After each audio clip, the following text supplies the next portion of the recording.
Okay. All right, ladies and gentlemen, thank you for joining us. I see there's only about 20 people watching right now. That's not a huge surprise. I think it may have been a late night for a number of us. I want to apologize ahead of time. A reminder, when I get very little sleep, it becomes very hard to think into the next sentence or two, and it becomes more about, okay, what's my next word? And that makes for sometimes a choppy presentation. Bear with me, I appreciate it.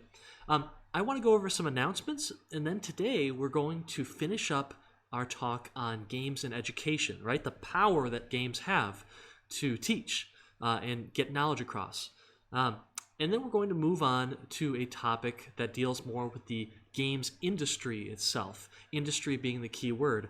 We're going to introduce a few simple tools that can help you understand how resources flow through a system, whether that's a charity org or a research team or a big corporation, right? And so let's get to it. We've got some announcements first, though. We had the Pumpkin Jam not too long ago, and I believe we just released the grades for that. And there were a lot of great teams that participated. Shout-outs to all of them. Billy Bostic and his team made a particularly interesting game in which you play it in Discord, like within the Discord chat itself. And this isn't a word game. This is an actual game where you input commands. Well, that actual game, I don't want to gatekeep here, but it is a video game. It runs in Unity. And so the deal is this. Do you see this little screen right here? You've got this little knight, and you've got two different paths you can take, right? And choosing whether you want to fight an enemy or grab some health pickup, you have to choose by clicking on the reaction buttons. So you've got an up arrow, you got a down arrow, and what happens is when you click a reaction, a Discord bot will send that choice to a Unity game that's running on George's laptop. And then it will let Unity run the game, simulate the game. It records and saves each frame of the game to a PNG file. There's a Python robot that then takes those PNGs and then puts it into a GIF. And then the Discord bot takes that GIF and swaps it in so that you can see what happened, what the gameplay state is now. What's really cool is that it's all, well, it's not animating right now because I guess I didn't hover over it, but it animates and it looks really great, and it works. It's a very simple kind of turn-based RPG game, and it's kind of more of a tech experiment than it is. See, you click a reaction saying, I want to go to the enemy, and then a couple seconds later, you're given this new screen where you have the choice of attacking, defending, healing, and this battle kind of wages on as you make those choices. So definitely a really cool piece of technology, getting all these different programs and bots to work together. We almost managed to overload George's laptop by summoning everyone to start their own game, because every time you start a new game, it launches a new instance of the Unity game. And that will very quickly destroy someone's, well, not destroy, but bring someone's laptop to a crawl. So we tried to do that. I think we succeeded. Okay, so I've got a story for you, and I've got another one next week. So one of the things you need to be careful about, as the course gets into deliverables that are more and more point heavy, where the stakes are higher and higher, one thing you need to be careful about is your submission. Okay, you do not want to be suffering, a classic penalty, an incorrect submission penalty, because you forgot your unique names. You never want to do that. You really don't want to do that on the last few assignments of this course, which can get up to 50 and 60 points a pop. That's going to be a big penalty since it's always 20%. So think about this. Just because you put a lot of time and effort and investment into something does not mean that investment can't go to waste in an instant. You have to be very, very careful about this. In other words, just because you invest heavily into something doesn't mean it isn't a fragile product that you have, a fragile situation. So Capcom released, I don't remember the year, but Capcom released Street Fighter V for the PlayStation and the PC, probably like 3 or 4 years ago. And interestingly, what they did was they released the game and they accidentally forgot to take out one of their tools that they used internally. Now, this tool went out to customers, and the bad news was that it was actually a rootkit. So it went in and it did some things to the underlying operating system when you ran the game. I assume this was for some like internal purpose, debugging or whatever. But they sent this out, and suddenly they had essentially rootkitted every one of their customers who downloaded the game. That was really not great, and they caught a lot of very nasty press for that. Let me see if I can... Yeah, Capcom promises Street Fighter V rollback after rootkit discovered in the latest update. So, they caught a lot of flack for that, right? And despite spending a lot of money and several years on this game, their launch was a little bit of a mess because someone forgot to uncheck the box that said include that software. Anyway, another example of this is the famous Mars Climate Orbiter, and you may have heard of this one. It cost NASA around $300 million USD, a lot of man hours, and I'm sure quite a few reputations to get it created. However, a contractor, when they were writing the software, I believe NASA was using the metric units in a calculation, and the contractor was using imperial units, and they didn't properly do the conversion. And so what happened was, instead of the climate orbiter like heading toward Mars and missing it, it just jetted itself boosh right into Mars, like smashed right into Mars. And that is really not good, right? If you think about it, one tiny little issue caused many hundreds of millions of dollars to go to waste. And that's one thing that we just have to struggle with. So as something becomes more valuable, as the stakes go up, your habits you need to adapt, right? You need to start coming up with some techniques, one of which would be, hey, when you submit a project in this course, every single one of your team members should independently verify, go through the assignment, the deliverables page, and verify that, okay, it checks out, we got this, we got the unique, oh, we missed the unique names, okay, hey, everyone, resubmit, we got to put those in, right? That's a habit that can get you past a lot of these issues, at least mitigate their chances quite a bit. So anyway, another example, James Cordier, a hedge fund manager, managed to lose $150 million of his client's money with a few bad bets on natural gas and naked options. It created this meme, if you've ever seen it, where the businessman really looks like he's having a bad day, and certainly he was. So yeah, the takeaway, the more you invest in something, the more verification you need to prevent a catastrophe and a lot of loss of those resources, okay? So in other words, as your games grow in scale, you need to start investing a bit more time in playtesting, even if that means the feature rollout starts to slow down because you're spending more time on playtesting and balance changes than you are on adding new features, okay? And you also want to test on a variety of platforms. Okay, so I love his apology videos so much. Yes, so EECS 499. I believe I mentioned this course a little bit, but with the backpacking and registration opening up for your winter courses, I will be talking about this in a little bit more detail. I'll probably send a Piazza note. But 499, EECS 499 is a directed research course. It is a course you can take to get credit. You can't get upper level CS credit, but you can get flexible technical credit. And it is essentially a little mini course that allows you to spend time pursuing, under our guidance, some sort of interesting game dev topic. Whether that is AI in game dev, can you use machine learning to create enemies that are really surprising and organic and get better over time? Can you create can you gamify music education as your GSI did, Ishwar did? He built this really, really cool app. I can't remember exactly what it's called, Project Legato, in which is kind of a puzzle game. You have to solve it by listening to the beat and trying out interesting stuff. He released this on Android, and it does look very simple, but the gameplay is very refined. So well done Ish. Or perhaps, what other things we got? Character-oriented social platform. So this was an idea a student had, Haidar Mohammed. He had the idea that why don't we create a social media platform based around games and characters? So the idea is you could create your own character and you could take it to hundreds of different games that have used this API, right? So you'd create a sprite for the character looking sideways, you'd create a sprite for the character looking at you, you'd create a sprite for the character jumping, and then any game that uses this Hydra API would be able to pull any character with those sprite frames into it, and your character would just be there. In other words, you would take your character from game to game instead of losing those characters when you go to a new game, right? New set of characters. Anyway, extremely unique idea. It reminded me a lot of Mugen, if anyone has heard about that. This might be one of the coolest projects we've ever had. Matoska Waltz did a spectacular job.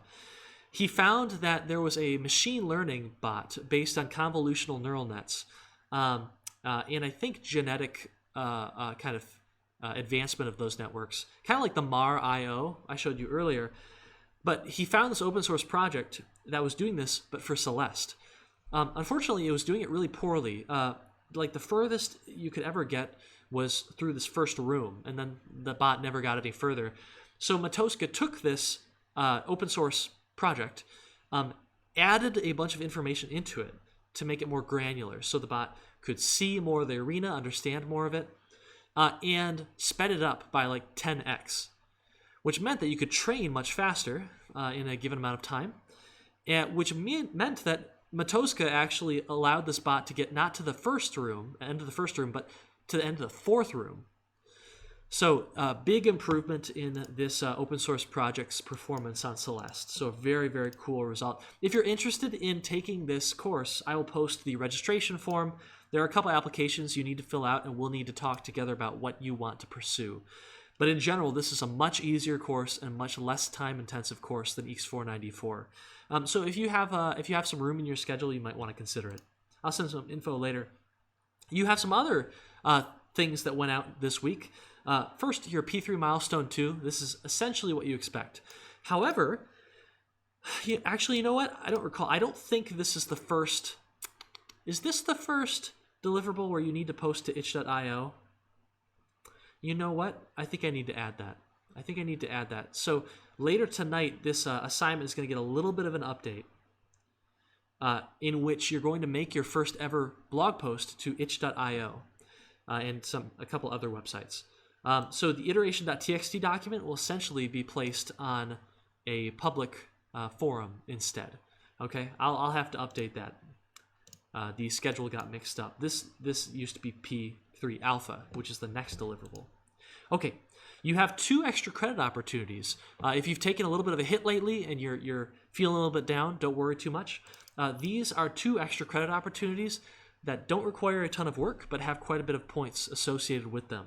The first one is extra credit, freelancer cooperation. Oh, rest in peace. All right, I'm going to have to log in here while going to have to enjoy my blue desktop. Why am I not logged in? Oh, all right. I guess I was. Okay. So this is an extra credit assignment where you fill out a form kind of saying, hey, our team could use a 3D modeler, our team could use music in this style, our team could use voice acting with these lines. And if you do that, you'll get 5 points per discipline that you do. So you can get 5 points for teaming up with a PAT 305 musician and using some of their music in your game. You can get 5 points of extra credit for teaming up with a voice actor external to your team and using their stuff in your game.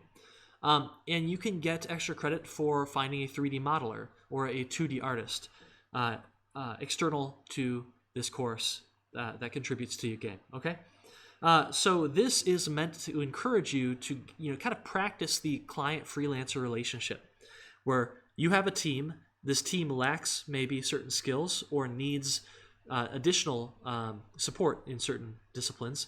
And so you go out and you find people on the internet maybe or in your local community who can do art, who can lend their music to your team, who can voice act, right? You're going to find that managing that relationship is not always simple.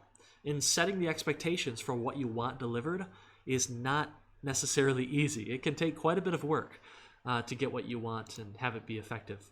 But anyway, this is a really, I think, fun assignment. It's fairly quick, and you're going to get a good, nice little chunk of extra credit for participating, okay? All right. So another extra credit assignment actually goes out this week. I believe both of these are due in about 7 days. We have to make it fast so that you can get help on so that it will have an impact on your next few deliverables.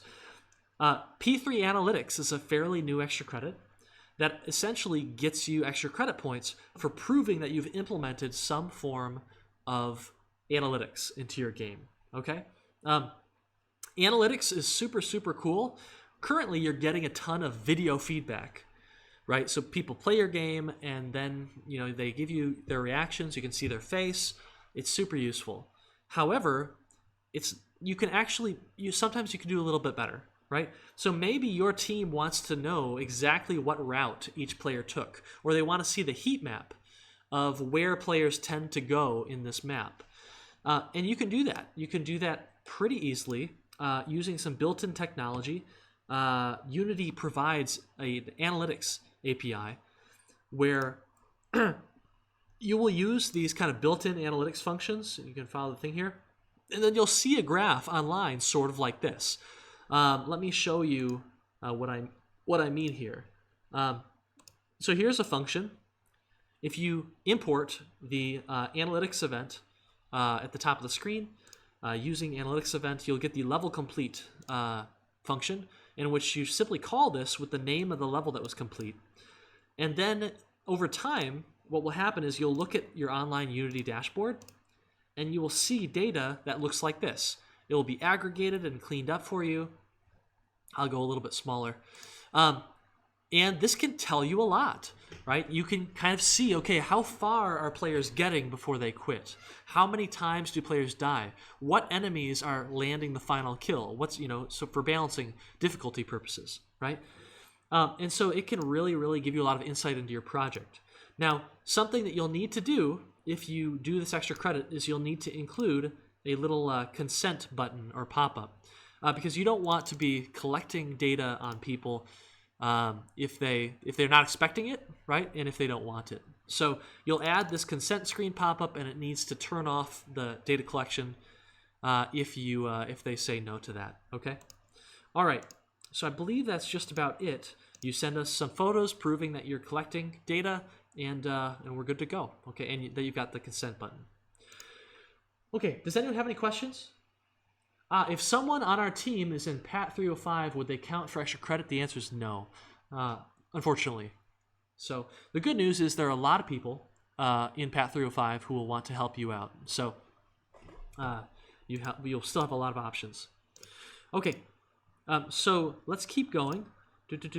I want to show you a really cool piece of analytics. So what I just showed you is kind of basic analytics, right? Okay, you want to know what stages get completed. Okay, you want to know what is the kill rate for a certain type of enemy. All right. What if you wanted to be able to see an entire playthrough by just, hey, the player plays the game records where they move their mouse, what they click on, what keyboard buttons they press, and then it beams it up to a server, and you can beam it back down to your computer and watch it, right? So this is something I built, I think it was last semester. So a number of months ago, we built this. And essentially what it is, you can see two arrow keys.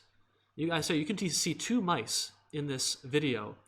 One is the mouse that I'm just looking and using. The other one is a simulated mouse using position data, in particular delta movement data. So that mouse on the left is actually capable of clicking. So it can click on Unity buttons, it can click on other stuff. This is a really old prototype game, so don't pay attention to the graphics in the text or anything.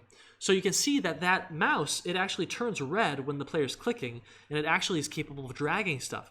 So what happens is we can actually watch and see how the player interacted, how the player got through the menus, what they clicked on, how they played through the game. It can even take us into cutscenes and into the gameplay area itself, so we can actually kind of watch what happens. Anyway, that is a heavy-duty thing, and that would take quite a bit of time. But if you go to a AAA studio, that is the kind of tech that they invest in. They really want to be able to understand their players at a deep level, and they want to be able to see how things went. Okay, So enough playtesting talk. Let's go ahead and let's get into, does this need to ship in the final product? No, it doesn't.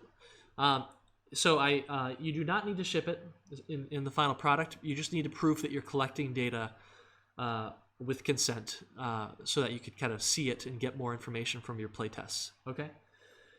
I think the sample data part of that deliverable can just be from our own playtests, right? Yeah, that's fine.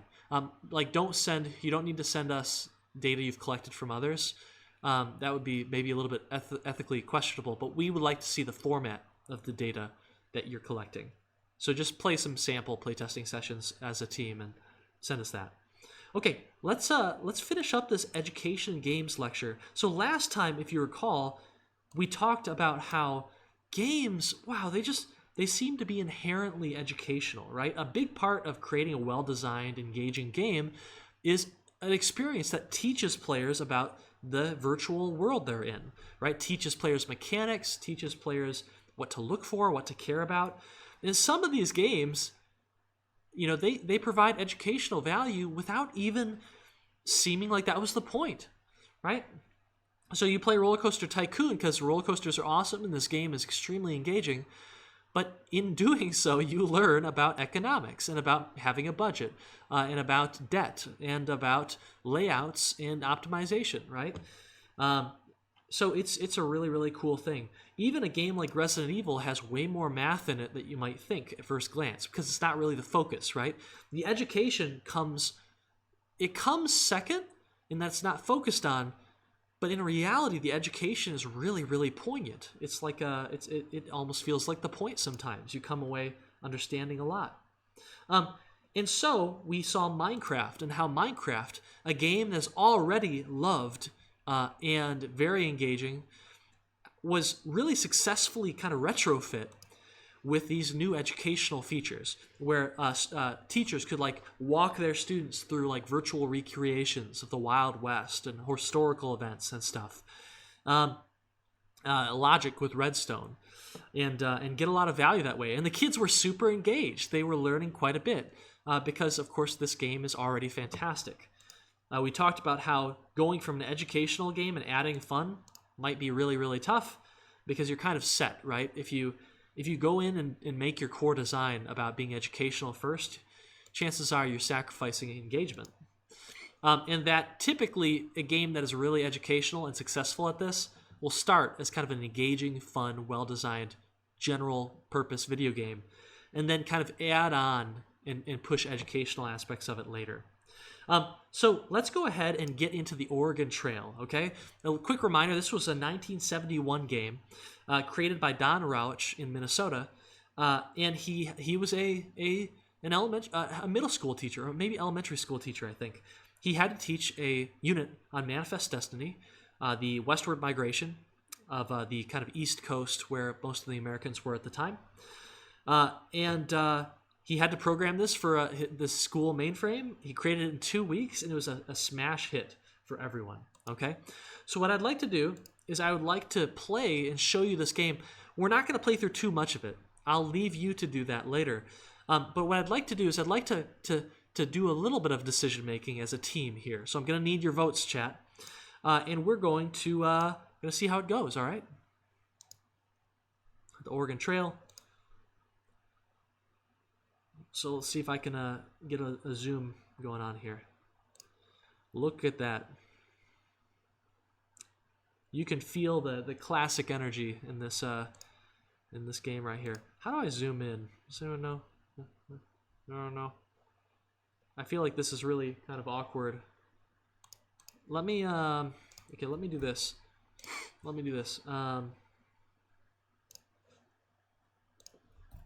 Gonna see if Chrome can help us out here. Oh, I'm gonna need another Chrome window, aren't I?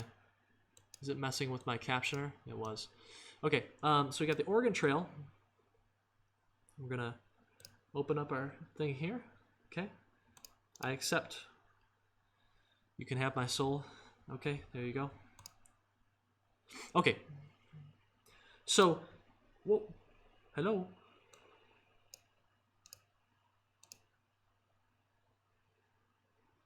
Okay, So what do we want to do, everyone? Do we want to travel the trail, learn about the trail? Let's get right into it, right? I want to just play this game. Let's get going. Who do we want to be, chat? Who are we going to be? Are we going to be a banker from Boston, a carpenter from Ohio, or a farmer from Illinois? So we are really, we're maybe going to be repping the Midwest here. Ohio? Ohio, are you serious? UMich students? Want to be Ohio? Okay, you know what? I guess we're going to rep our friends to the south in Ohio here, okay? We're a carpenter from Ohio. And what's interesting is that the game doesn't immediately tell you what consequence this is going to have, but it does have a pretty big one, okay? So what is the first name of the wagon leader? Let's get some names. We're going to need 4 names, chat. Spam some names for us. We're going to take the first 4 you can get out. Mason, uh-oh. That's not good. Mason Jeff Rue. I have no idea who that is. Uh-oh. Sorry. Correction came too late. Austin. It's going to be a really awkward wagon train. I'll tell you that. Ezekiel. Okay. And Mason again. No, we need a new name. Ish. All right. Sorry, Amber. Are these names correct? They are. All right. It is 1848. Your jumping off place for Oregon is Independence, Missouri. You must decide which month to leave Independence. So which month is it going to be, everyone? While I get you this map. Independence, Missouri.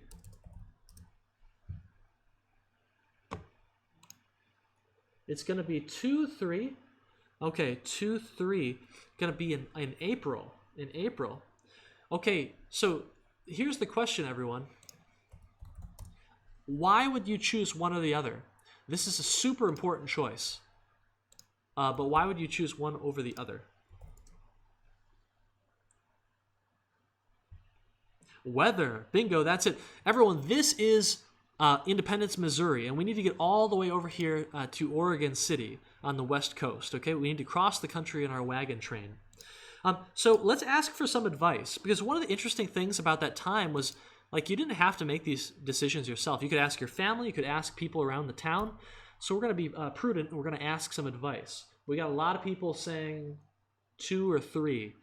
So you attend a public meeting held for folks with the California-Oregon fever. You're told, if you leave too early, there won't be any grass for your oxen to eat. If you leave too late, you may not get to Oregon before winter comes. If you leave at just the right time, there will be green grass, and the weather will still be nice. Okay? So I think we're probably looking at, I see a lot of 2s in the chat. All right, we're going to go 2s. It might be a little bit early, so our oxen, we're going to have to take some extra feed for them.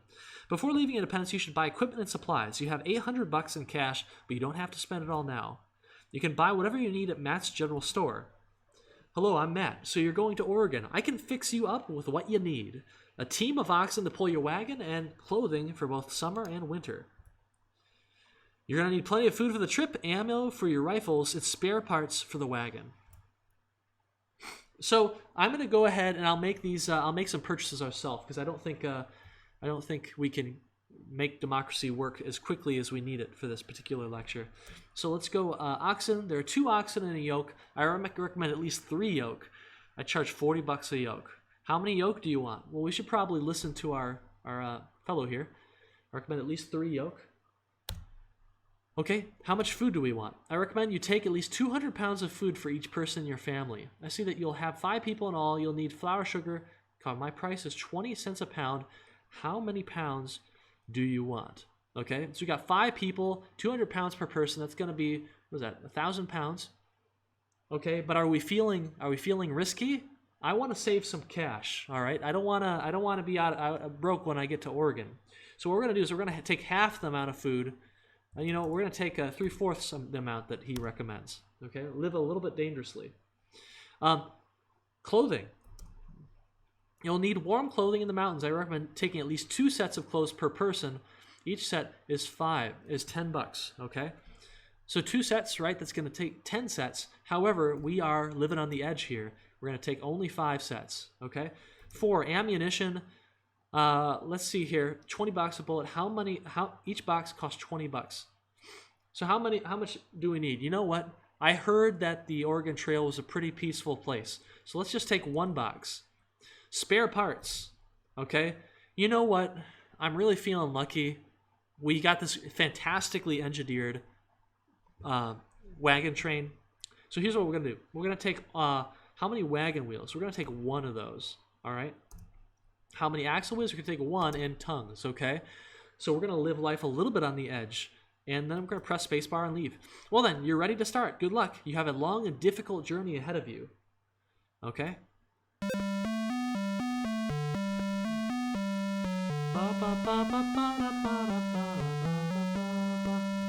All right. So let's go ahead and let's get on the trail. Okay. From Independence, it is 102 miles to the Canvas River crossing. At any time, we can actually look at our map here. Okay. So look at this map. Here's where we are, right? We're down here. We need to get all the way over to the finish here in Oregon City. But it looks like we're coming up to a river. We can see these dotted lines here. Or is that the path? I'm not sure. But let's continue on the path, okay? All right, so we're almost to the river. Things going pretty smoothly so far. It's a little bit rainy, very rainy. You are now at the Canvas River crossing. Would you like to look around? Yes. Okay. So we have our river crossing here. Let's go ahead and continue. You must cross the river in order to continue. The river at this point is currently 648 feet across and 7.5 feet deep in the middle, right? So that's substantially higher than most humans are tall, most adult humans. So does anyone know if there's like a basketball player that tall? Are there any 7.5 feet tall humans? Does anyone know this? This is why we need our big wagon train to come together. The tough questions. Okay, chat. What should we do? All right, we have a few options. We can attempt to ford the river, which means we're just going to roll our wagon through and just see what happens. We can caulk up the river, which means trying to make it float and float it across. We can take a ferry across,